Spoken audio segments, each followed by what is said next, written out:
तो अपन स्टार्ट करेंगे अपना नया topic, that is work energy power.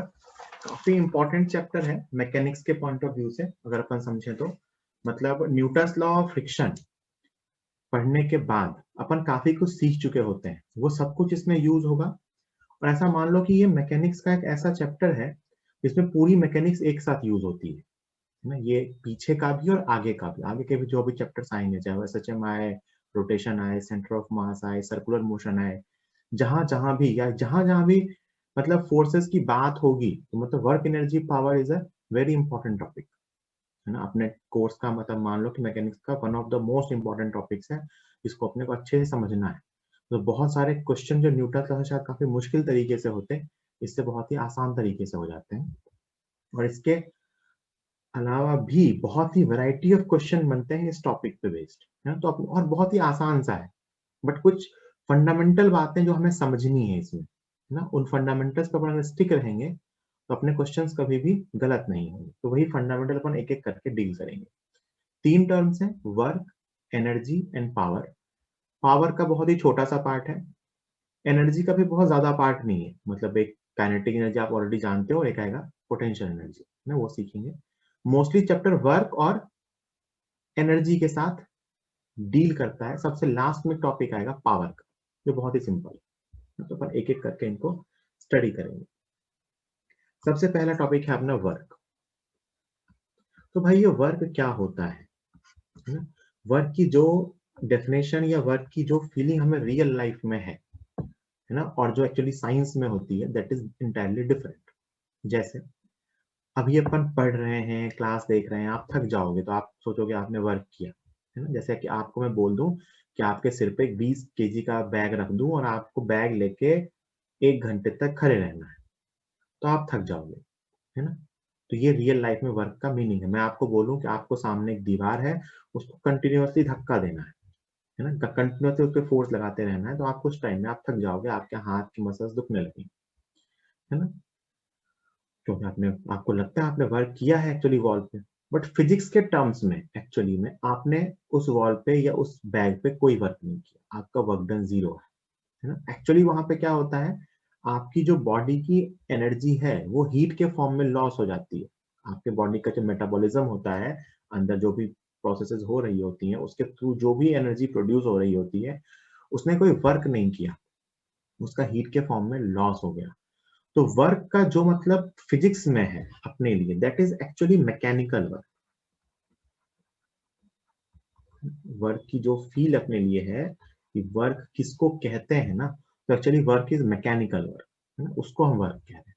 तो मैकेनिकल वर्क क्या है, ऐसा समझो कि it is a means by which we transfer energy to a body. अभी तक हमने एक बॉडी पे फोर्स लगाया था, बॉडी का एक्सेलरेशन हुआ था है ना। तो वर्क को एक फीलिंग वर्क की ये भी है कि अगर जब एक बॉडी दूसरे बॉडी से इंटरेक्ट करती है, मैंने कहा था ना कि फोर्स का मतलब होता है एक बॉडी दूसरे बॉडी से इंटरेक्ट कर रही है, तो अगर इस इंटरेक्शन के ड्यूरिंग एनर्जी का ट्रांसफर हुआ है तो हम कहते हैं वर्क हुआ है। और अगर एनर्जी का ट्रांसफर नहीं हुआ है तो हम कहते हैं वर्क नहीं हुआ है। मतलब अगर मैं किसी चीज पे फोर्स लगा रहा हूं और मैंने उसमें एनर्जी ट्रांसफर की, तो एक तरह से मान लो कि मैं कहूंगा कि मैंने उस पर वर्क किया।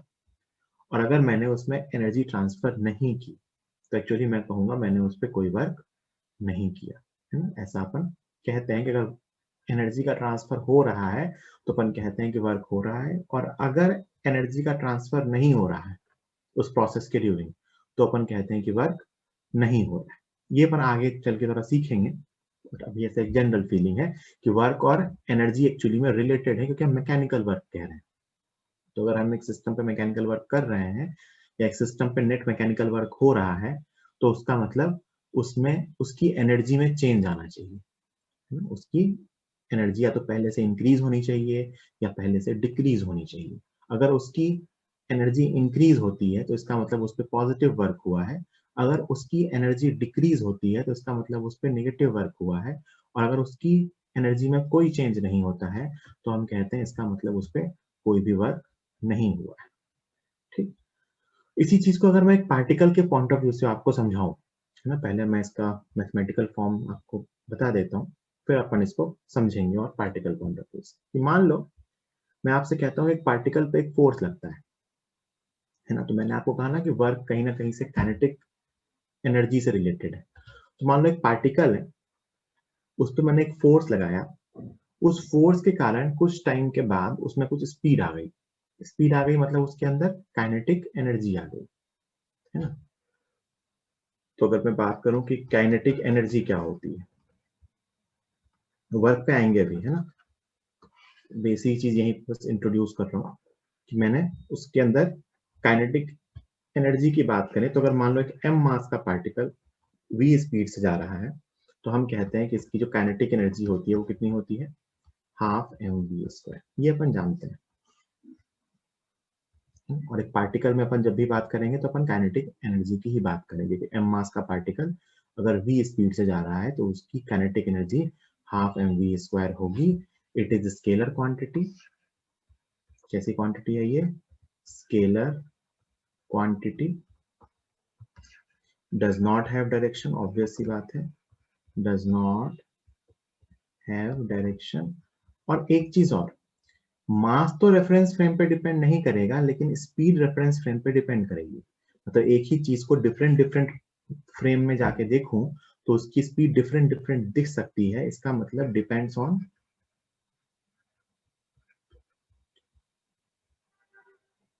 Reference frame. काइनेटिक एनर्जी की बात कर रहे हैं, ये स्केलर क्वांटिटी है, इसकी कोई डायरेक्शन नहीं होती है, रेफरेंस फ्रेम पे डिपेंड करता है। और एक चीज मैं और कह सकता हूं कि it is always non negative.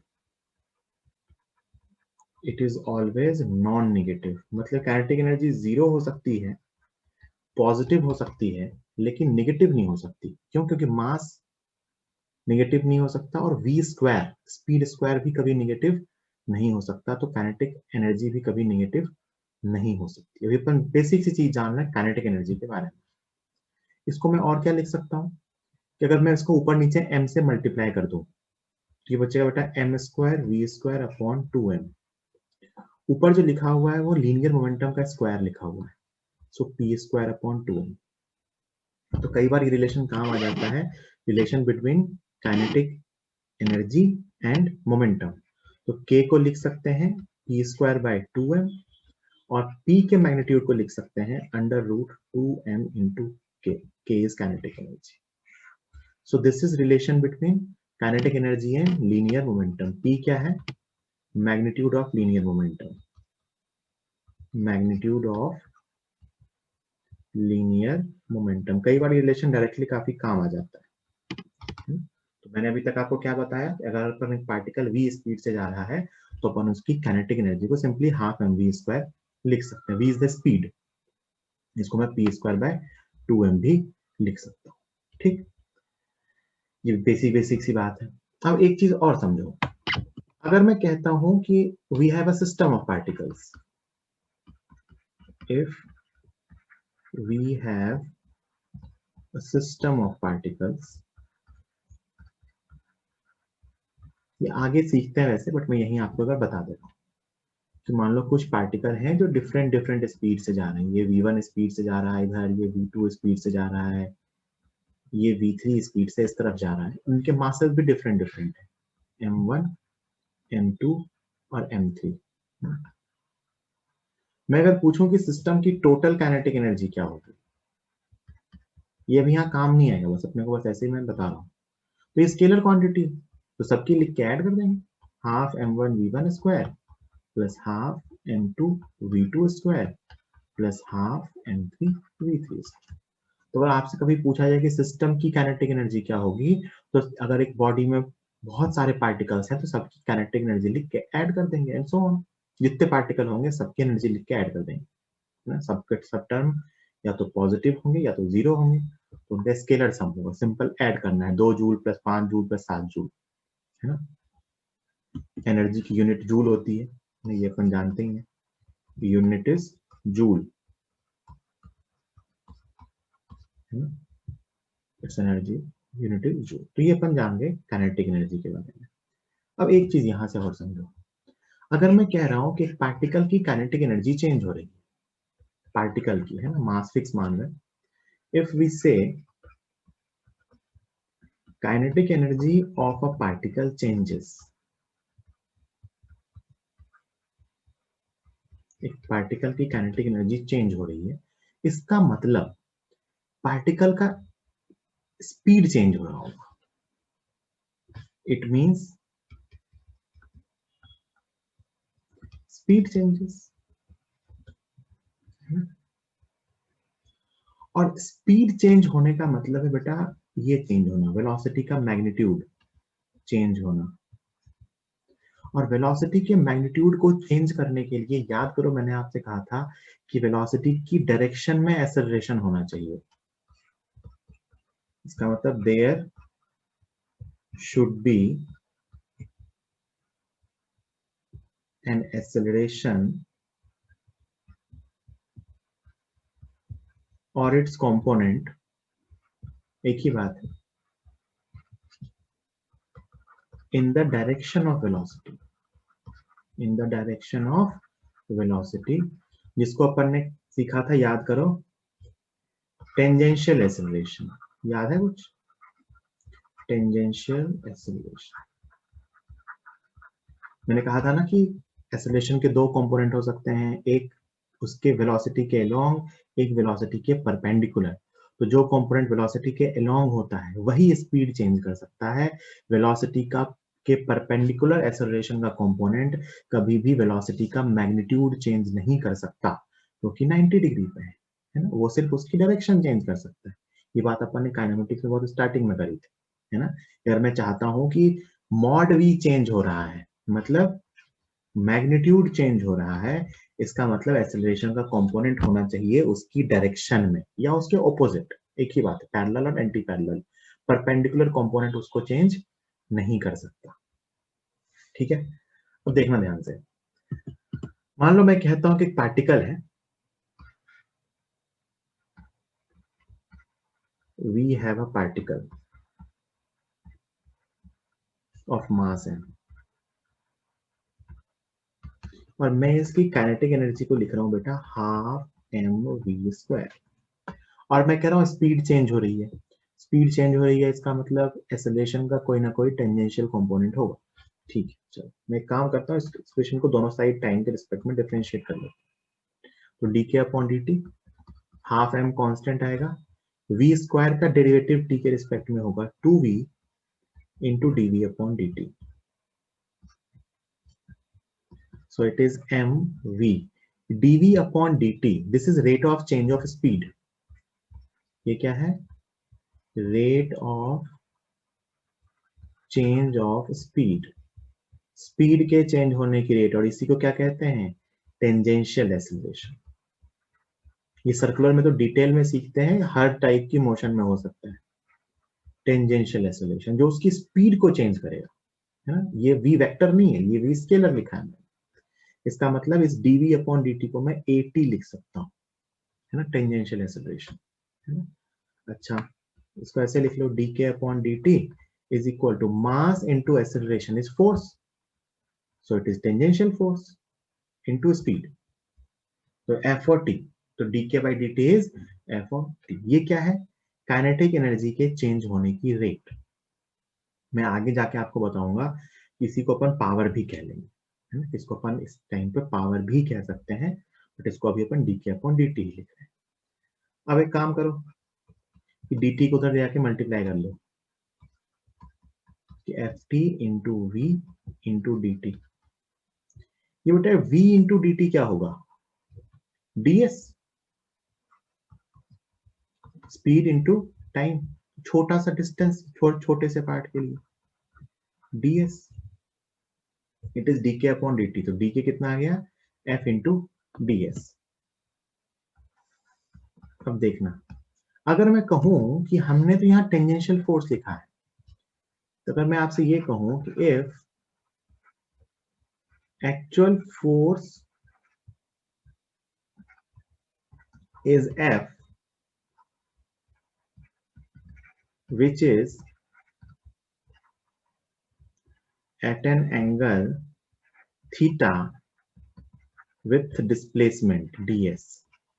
अगर एक्चुअल फोर्स F है और वो ds से थीटा एंगल पे है, तो आप टेंजेंशियल फोर्स को क्या लिखोगे?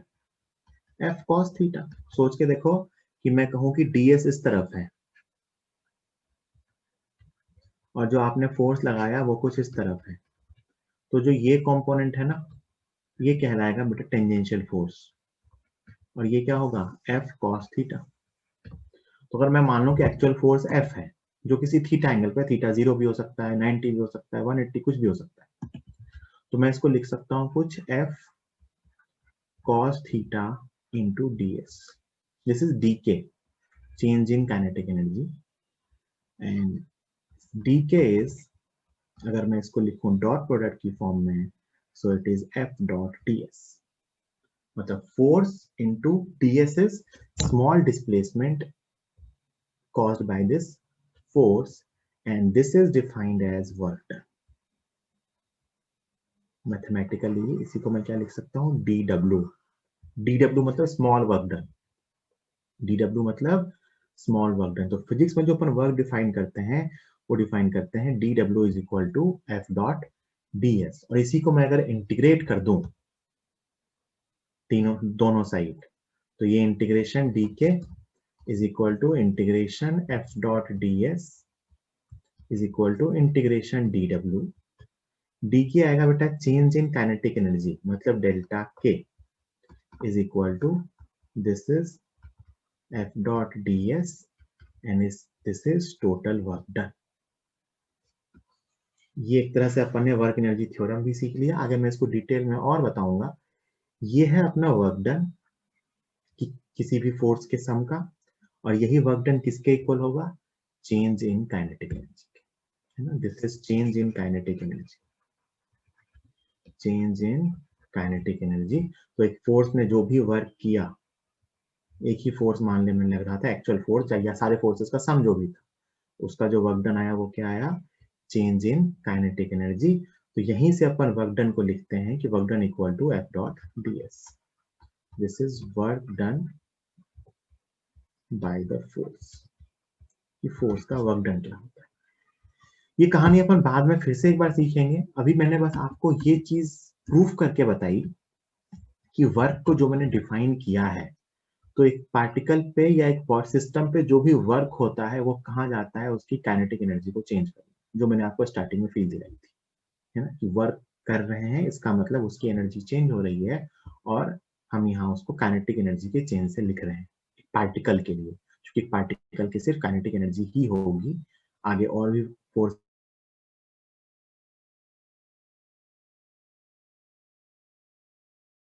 आएंगे तो अपन सबका वर्क ले लेंगे, है ना। तो ये बताया कि वर्क डन कहा जाता है काइनेटिक एनर्जी की फॉर्म में। सिस्टम के लिए भी अपन ये बात कह सकते हैं कि work done bye all the forces, एक सिस्टम पे जो भी फोर्स वर्क करेगा वो कहा जाएगा, उसकी काइनेटिक एनर्जी को चेंज करने। आगे अपन इसको सीखेंगे वर्क एनर्जी थ्योरम क्या है ना, बट अभी उसको डील नहीं कर रहे हैं, अभी अपने को सिर्फ वर्क समझना है। तो मैं इन सबको एक बार के लिए समराइज करूं तो मैंने वर्क को डिफाइन कैसे किया मैकेनिकली। तो वर्क, तो अगर मैं dw को लिखूं तो dw is f into ds into cos theta, या इसको मैं ऐसे लिख सकता हूँ f cos theta into ds, और इसको मैं कंबाइंडली लिख सकता हूँ, आपको याद हो तो, कि f डॉट ds। ये मैंने dw लिखा है, स्मॉल वर्क डन। यहाँ फोर्स वेरिएबल भी हो सकता है, फोर्स कांस्टेंट भी हो सकता है, कुछ भी हो सकता है। अगर मैं एक फोर्स का वर्क लिखना चाहता हूँ तो मैं लिखूंगा f into ds into cos theta. अब यहाँ पे टर्म क्या क्या है ये जान लेते हैं। dw is equal to f into ds into cos theta, ये है वर्क डन बाय, अलग अलग लिख देता हूं, सुनते चलना ध्यान से। dw क्या है, what is dw, work done by force F, जिस फोर्स के लिए की वैल्यू रखी है उसका work done, by force F for displacement ds, for displacement ds। F क्या है, force for which we are calculating work, ये वो फोर्स है जिसके लिए हम वर्क कैलकुलेट कर रहे हैं। ds क्या है, ध्यान से समझना ds क्या है। This is displacement of point of application of force, point of application of force। और cos थीटा क्या है या थीटा क्या है, व्हाट इज थीटा। तो थीटा के बारे में कहते हैं theta is the angle between force vector and displacement vector. Theta is the angle between force vector and displacement vector. ये अगले पेज पर लिखेंगे, ठीक है। तो ये इन टर्म्स के बेसिक मतलब है कि वर्क डन का क्या क्या मतलब है। तो वर्क डन में जो टर्म्स है वो है dw is equal to F dot D S, जिसको मैं एफ डॉट डी एस ऐसे भी लिख सकता हूँ। एफ क्या है, वो फोर्स जिसका वर्क हम कैलकुलेट करना चाहते हैं। मैंने एक छोटा सा इंटरवल लिया है बस, ds डिस्प्लेसमेंट लिया है, इसी के लिए चीजें। ds के लिए नॉर्मली पूछते नहीं है, अपने को पूरे डिस्प्लेसमेंट के लिए पूछेंगे तो इसी को इंटीग्रेट करेंगे, है ना। बहुत सिंपल आ जाता है कांस्टेंट फोर्सेस के लिए एफ डॉट एस होता है, बट मैं आपको डिफरेंशियल फॉर्म में बता रहा हूँ कि dw is equal to f dot ds. This is work done by a force f for a small displacement ds। और ये ds वेक्टर किसका डिस्प्लेसमेंट है, ये इंपॉर्टेंट बात है। ds किसका डिस्प्लेसमेंट है, तो ये displacement of point of contact of force. जिस पॉइंट पे आप फोर्स लगा रहे हैं उस पॉइंट ऑफ कांटेक्ट का कितना डिस्प्लेसमेंट हुआ ना। अगर उसका डिस्प्लेसमेंट हुआ तो वर्क होगा, अगर उसका डिस्प्लेसमेंट नहीं हुआ तो वर्क नहीं होगा। ds is the displacement of point of application of force. जिस पॉइंट पे वो फोर्स लग रहा है उसका डिस्प्लेसमेंट, हमें बाकी के डिस्प्लेसमेंट से ज्यादा मतलब नहीं है, उसी पॉइंट का डिस्प्लेसमेंट होता है जिस पॉइंट पे हम फोर्स लगा रहे हैं। F कौन सा फोर्स है, जिस फोर्स के लिए हम वर्क कैलकुलेट कर रहे हैं। थीटा क्या है, F और ds वेक्टर के बीच का एंगल। तो ये अपना dw है डिफरेंशियल फॉर्म में, F डॉट ds। कम काम आएगा, ये तभी काम आएगा जब हम इंटीग्रेट करने जाएंगे, वरना एक्चुअली अगर अपन कांस्टेंट फोर्स के लिए जाएंगे तो ये बहुत इजीली सॉल्व हो जाता है ना। अगर मैं पूछूं कि टोटल वर्क डन क्या होगा किसी भी डिस्प्लेसमेंट के लिए, तो आप इसको लिखोगे उस फोर्स का टोटल वर्क डन, तो इसको इंटीग्रेट कर लेंगे एफ डॉट डी एस। यहाँ एफ वेरिएबल भी हो सकता है, यहाँ एफ कांस्टेंट भी हो सकता है। So this is the differential form, इसमें वैल्यू रखेंगे और यहाँ से इसको इंटीग्रेट कर लेंगे। आपको एफ का फंक्शन दिया होगा या आपको ds का फंक्शन दिया होगा, जैसा भी क्वेश्चन दिया हो अपन सॉल्व करेंगे, है ना। तो ये वर्क का जनरल मीनिंग है कि फिजिक्स में अपन ने वर्क को कैसे डिफाइन किया, कि वर्क को अपन डिफाइन किया फोर्स डॉट डिस्प्लेसमेंट या फोर्स डॉट ds। किसी भी ds डिस्प्लेसमेंट के लिए अभी आपको मेनली ये स्लाइड मुझे सिखानी थी कि फोर्स का जो वर्क होगा वो होगा F dot ds, that is force dot displacement. वो एफ क्या है, वो फोर्स जिसका वर्क मैं कैलकुलेट कर रहा हूँ। ds क्या है, जिस पॉइंट पे वो फोर्स लगा उस पॉइंट ऑफ कांटेक्ट का डिस्प्लेसमेंट कितना। और थीटा क्या है, एफ और ds वेक्टर के बीच का एंगल। अगर मैं इस छोटे से ds के लिए वर्क निकालूं तो dw लिखेंगे एफ डॉट ds। बहुत ही स्मॉल इंटरवल के लिए फोर्स वेरिएबल हो सकता है, फोर्स कांस्टेंट हो सकता है। अगर मैं पूरे एक लंबे इंटरवल के लिए निकालूं तो मुझे इस एफ डॉट ds को इंटीग्रेट करना पड़ेगा, है ना। डिपेंड करता है वो कांस्टेंट है, वेरिएबल है, डिपेंडिंग अपॉन क्वेश्चन सबसे सॉल्व हो जाएगा। This is the fundamental formula for work done. और मैंने जैसा कि आपको बताया कि वर्क ही कहा जाता है एनर्जी में, तो जो वर्क की यूनिट होती है, unit of work done, unit joule होती है ना। This is the SI unit. और अर्ग होती है सीजीएस यूनिट। वर्क डन और एनर्जी दोनों की एसआई यूनिट जूल होती है और सीजीएस यूनिट अर्ग होती है, ERG। And 1 joule is equal to 10 raised to power 7 erg, है ना। आप इसको यहाँ यूनिट से देखोगे तो फोर्स न्यूटन में होगा, डिस्प्लेसमेंट मीटर में होगा। तो 1 जूल का मतलब होता है 1 न्यूटन इंटू मीटर, है ना। और 1 अर्ग का मतलब होगा 1 डाइन इंटू सेंटीमीटर। तो ये बेसिक सा मतलब है। वर्क स्केलर क्वांटिटी है क्योंकि डॉट प्रोडक्ट का आंसर आया। कैसा आया है, dot product F dot ds, so it is a scalar quantity.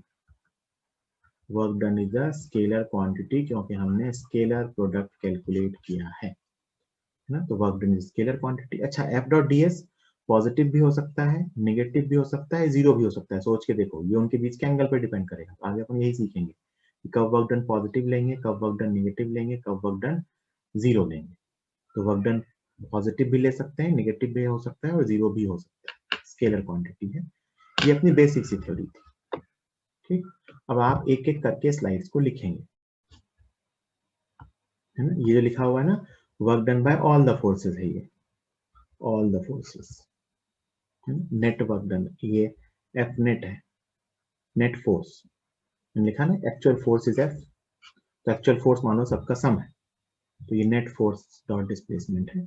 ये टोटल वर्क डन है, सारे फोर्सेस का वर्क डन। ठीक है, इंडिविजुअल फोर्स होगा तो सिर्फ उसके लिए इंटीग्रेट करना। ठीक, आई होप आपने ये स्लाइड भी लिख ली होगी। तो अभी अपने काम का क्या है कि हमने वर्क डन को डिफाइन किया है एफ डॉट टी एस किसी भी फोर्स के लिए। तो किसी भी फोर्स के वर्क को जो अपन फिजिक्स में डिफाइन करते हैं, वो डिफाइन करते हैं D W is equal to F into D S into cos theta. ये जहाँ डी डब्ल्यू क्या है, उस फोर्स का work done, D S displacement के लिए, एफ क्या है, वो फोर्स जिसके लिए वर्क कैलकुलेट कर रहे हैं, डी एस क्या है, displacement of point of contact of force और point of application of force, और एंगल क्या है, उनके बीच का एंगल। तो अगर मैं डी डब्ल्यू को ऐसा लिखूं तो मैं किसी भी फोर्स का जो टोटल वर्क होगा इंडिविजुअल फोर्स का, उसको मैं ऐसे लिख सकता हूँ इंटीग्रेशन। स्केलर क्वांटिटी है वर्क, क्योंकि डॉट प्रोडक्ट का आंसर है। यूनिट एसआई यूनिट जूल होती है, सीजीएस यूनिट अर्ग होती है, और 1 जूल इज इक्वल टू 10⁻⁷ अर्ग होता है। ये आगे बताऊंगा कैसे, इस चैप्टर में ही अपने टॉपिक पढ़ेंगे अपन यूनिट डायमेंशन करके, उसमें आपको बताऊंगा कि कैसे चेंज करते हैं जूल को अर्ग में, किस लॉजिक से चेंज। अभी आप ऐसे सोच सकते हो कि 1 जूल का मतलब होगा newton into metre, 1 newton into metre. तो जब अर्ग में चेंज करने जाएंगे तो न्यूटन को डाइन में 10⁵, मीटर को सेंटीमीटर में 10⁻²। ठीक है, तो ये वर्क डन हो गया।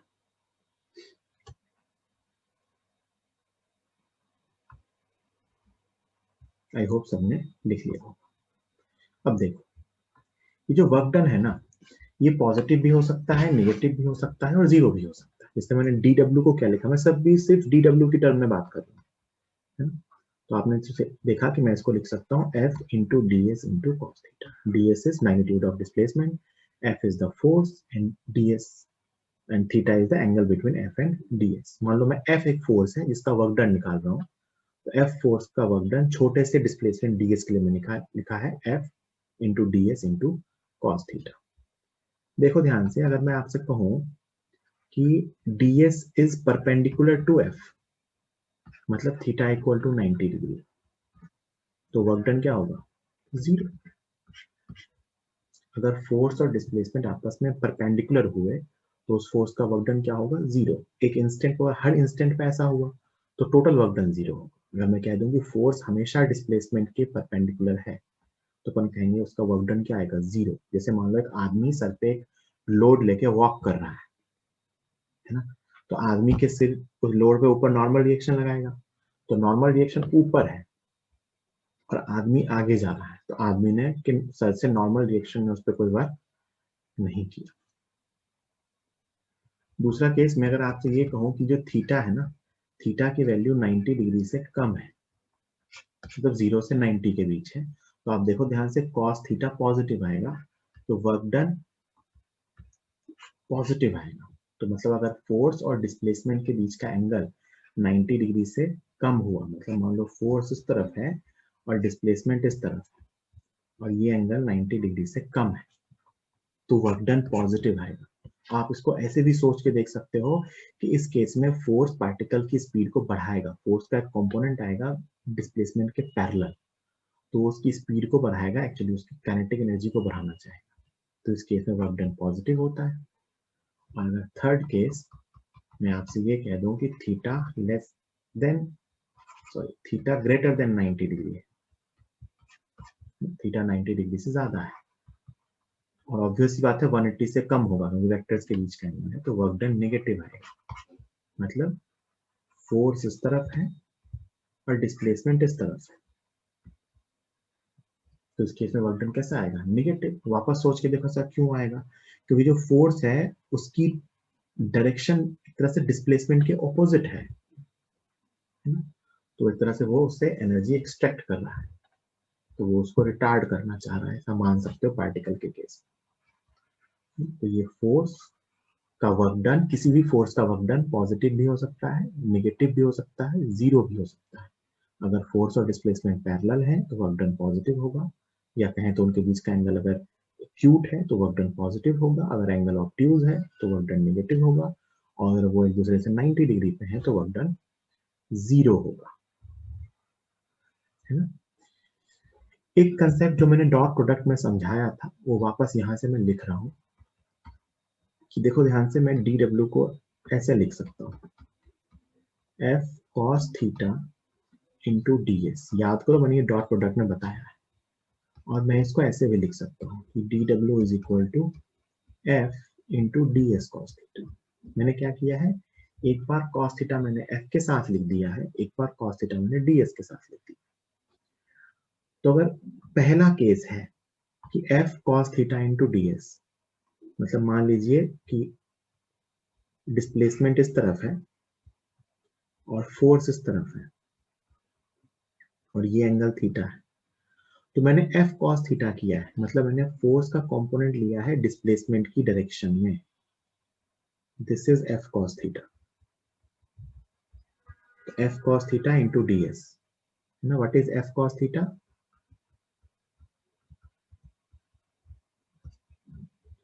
Component of F parallel to D S. F का कंपोनेंट डी एस की डायरेक्शन में इंटू डी एस। और देखो यहां मैंने क्या किया है, सेम केस में मैंने डिस्प्लेसमेंट का कंपोनेंट लिया है फोर्स के अलोंग।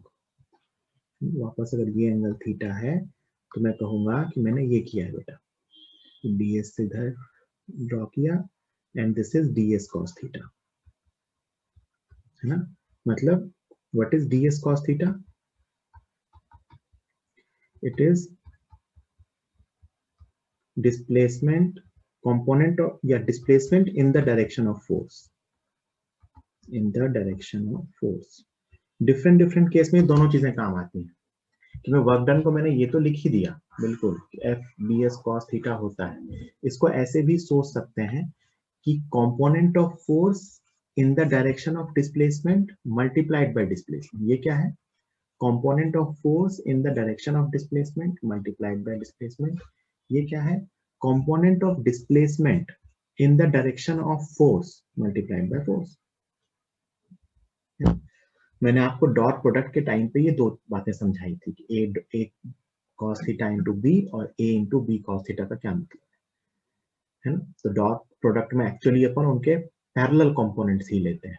तो या तो फोर्स का कंपोनेंट लिया डिस्प्लेसमेंट की डायरेक्शन में, या डिस्प्लेसमेंट का कंपोनेंट लिया फोर्स की डायरेक्शन में। अच्छा, इसका क्या लॉजिक है आगे समझोगे। जो अपन क्वेश्चन सॉल्व करेंगे तो कई बार आपको ये काम आएगा और कई बार आपको ये काम आएगा। कर दोनों से सकते हैं, बट कई बार पहला इजी हो जाता है, कई बार दूसरा इजी हो जाता है। तो जो इजी होगा अपन वो करेंगे, है ना? कि जब भी किसी फोर्स का वर्क निकालने को बोलेगा तो या तो मैं फोर्स का कंपोनेंट ले लूंगा डिस्प्लेसमेंट के अलावा, हो सकता है मुझे डिस्प्लेसमेंट बहुत ही इजीली दिख रहा हो तो मैं कहूंगा फोर्स का कंपोनेंट ले लूंगा डिस्प्लेसमेंट के अलावा। कई बार मुझे फोर्स बहुत ही इजीली दिख रहा हो तो मैं डिस्प्लेसमेंट का कंपोनेंट ले लूंगा फोर्स के अलावा। दोनों केसेस से आंसर सेम आ गया, ठीक है? जल्दी नोट कर लीजिए। ये अपन ने सीख लिया वर्क डन वगैरह का। अब क्या होगा ना, हम डिफरेंट डिफरेंट केसेस में वर्क डन निकालेंगे। आपको मैंने ये सिखा दिया कि वर्क डन जीरो कब होगा, तो भैया वर्क डन जीरो होगा जब थीटा 90 डिग्री होगा। वर्क डन पॉजिटिव होगा जब थीटा ग्रेटर देन जीरो होगा। वर्क डन नेगेटिव होगा जब थीटा लेस देन जीरो होगा। एक और केस में फोर्स का वर्क डन जीरो हो सकता है, कब? जब पॉइंट ऑफ एप्लीकेशन का कोई डिस्प्लेसमेंट ही ना हो।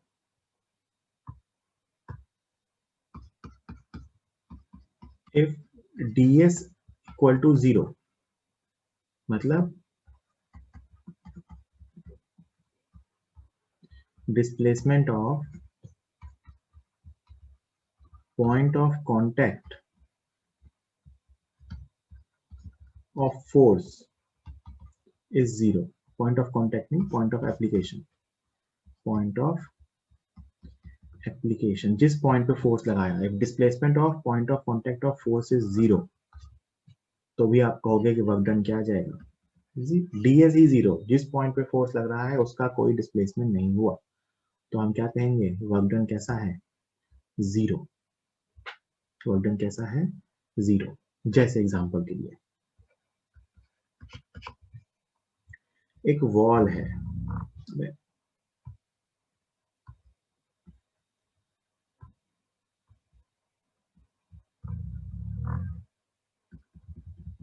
एक वॉल है ना, बिल्कुल रिजिड, रिजिड वॉल का मतलब होता है इसकी शेप चेंज नहीं हो सकती है ना, और एक इधर से बॉल आती है और इसको ऐसा स्ट्राइक करती है यू स्पीड से, ये रबर बॉल है, रबर बॉल का मतलब ये डिफॉर्म हो सकती है ना, तो क्या होगा सब्सिक्वेंट मोशन में, एक बार के लिए अगर अपन समझें तो ये बॉल इससे टकराएगी है ना, और फिर इस तरह से डिफॉर्म होगी है ना, अगर फील करके देखो तो ये ऐसे डिफॉर्म हो जाएगी है ना, अभी इसकी वेलोसिटी है, ये क्या हुआ डिफॉर्मेशन,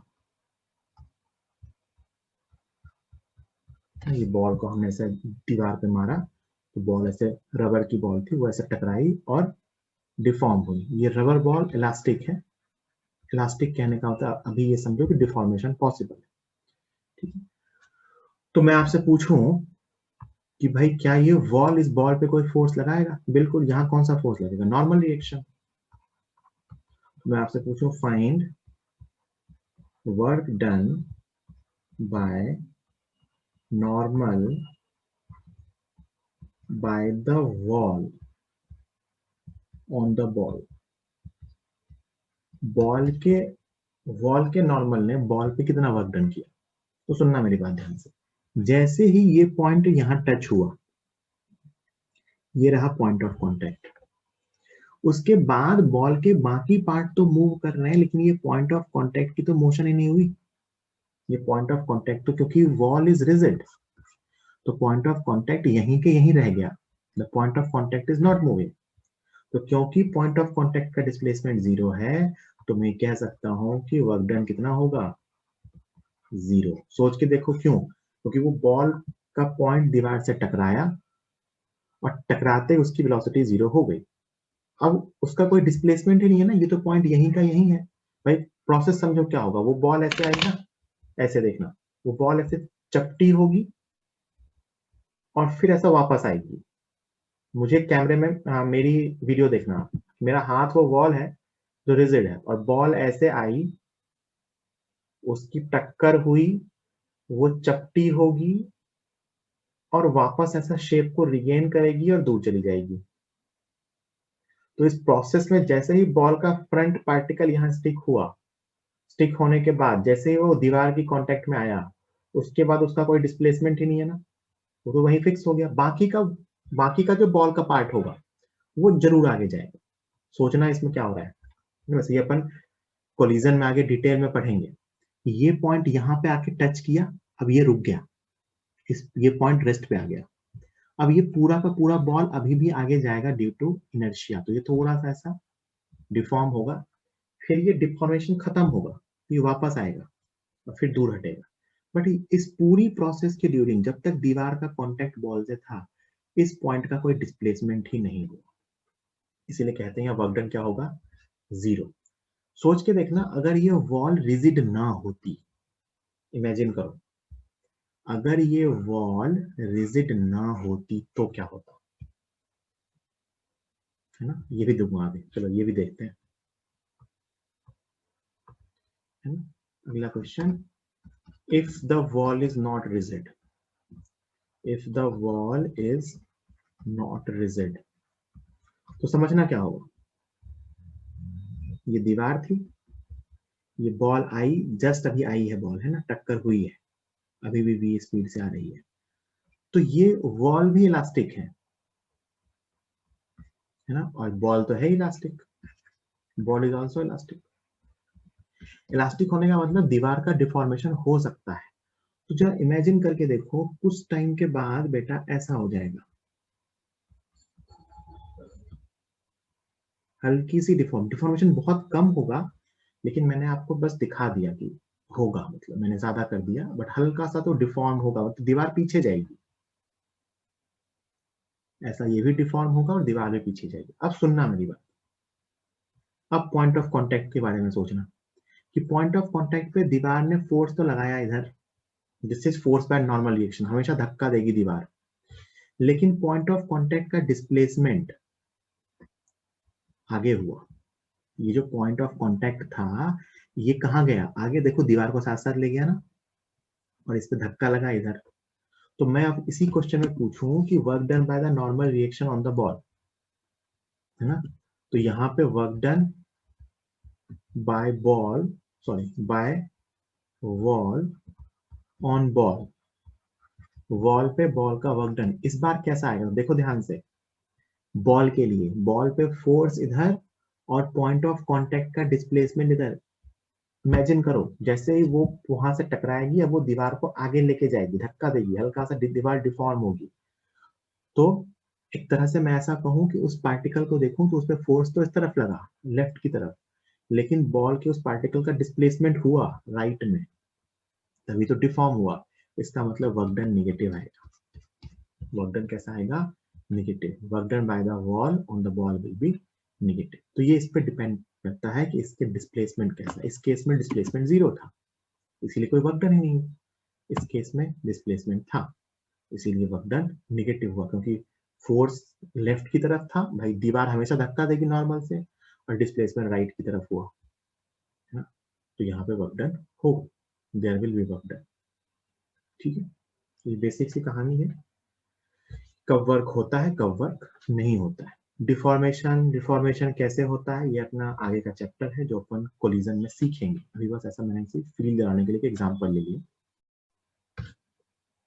मैं यहीं पे आपसे पूछूं, work done by ball on the wall, उल्टा, बॉल का दीवार पे वर्क डन। तो सुनना मेरी बात ध्यान से, अब देखेंगे दीवार वाले पॉइंट को। तो दीवार का पॉइंट यहाँ, तो जरा फील करके देखो, अगर मैं दीवार वाले पॉइंट के बारे में सोचूं तो दीवार वाले पॉइंट पे फोर्स इधर लगा होगा, नॉर्मल रिएक्शन, ये फोर्स किसने लगाया, बॉल ने, और उसका डिस्प्लेसमेंट भी इसी तरफ हुआ, तो ये पॉजिटिव आएगा। दीवार ने बॉल पे नेगेटिव वर्क किया, बॉल ने दीवार पे पॉजिटिव वर्क किया। क्यों, क्योंकि बॉल ने फोर्स भी लगाया इस तरफ और डिस्प्लेसमेंट भी हुआ इस तरफ, तो फोर्स और डिस्प्लेसमेंट दोनों पैरेलल है, तो वर्क डन कैसा आएगा, पॉजिटिव। बॉल की बात करें तो बॉल पे फोर्स आया लेफ्ट, डिस्प्लेसमेंट हुआ राइट, तो बॉल पे वर्क डन कैसा होगा, नेगेटिव। पिछले केस में तो दीवार रिजिड थी, तो पॉइंट ऑफ कांटेक्ट मूव ही नहीं किया, तो वर्क डन क्या था, 0। ठीक है, थ्योरेटिकल स्टडी थी आज की अपनी कहानी वाली, जो आप जानते हो कि काफी इंपॉर्टेंट होता है। ठीक है, तो नेक्स्ट टाइम पे अपन डिफरेंट फोर्सेस का वर्क डन कैलकुलेट करेंगे और चैप्टर को आगे लेके चलेंगे। ठीक।